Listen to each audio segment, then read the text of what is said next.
రంగారెడ్డి జిల్లా ఇబ్రహీంపట్నం మండలం మంగళపల్లిలో వైన్స్ షాప్లో వరుస దొంగతనాలు చోటు చేసుకుంటున్నాయి. కనకదుర్గ వైన్స్, మల్లికార్జున వైన్స్ల పైకప్పు రెక్కలు కట్ చేసి షాపులోకి చొరబడి మద్యం బట్టలు ఎత్తుకెళ్లారు. సుమారు 80,000 మద్యం బట్టలు చోరీకి గురైనట్లుగా బాధితులు తెలిపారు. పోలీసులు కేసు నమోదు చేసుకుని దర్యాప్తు చేస్తున్నారు. క్లూస్ టీం ఆధారంగా వివరాలు సేకరిస్తున్నారు.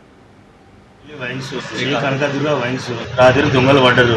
100 బాటిల్లో ఈ బాటిల్ ఆ బాటిల్ అన్ని కలిసి మొత్తం టోటల్ ఫుల్ చేస్తే 82,000 వస్తుంది.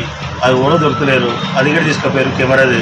మరి అది ఓరో అర్థమవుతలేదు. మరి ఏం సంగతో నాకు ఏం తెలుసు. 10లో 20 ఉండే, ఒక 1200-12,000 దాకా ఉండే, బాగానే ఉండే. దాదాపు అక్కడ గోడ ఉండే, ఆ గోడ ఒకటి గ్రిల్స్ కట్ చేసుకొని వచ్చారు. సరే అని చెప్పి అది ఏం చేసినాము, వాళ్ళు చేసేసినాం దాన్ని. ఇప్పుడు మళ్ళీ ఏం చేశారు, రేకులు కట్ చేశారు మొత్తం డైరెక్ట్. సెక్యూరిటీ ఉండు, సెక్యూరిటీని మరి జాబ్ పెట్టారో మరి ఏం చేసారో తెలియదు మనకు. సెక్యూరిటీ అటు సపోర్ట్ చేసలేడు.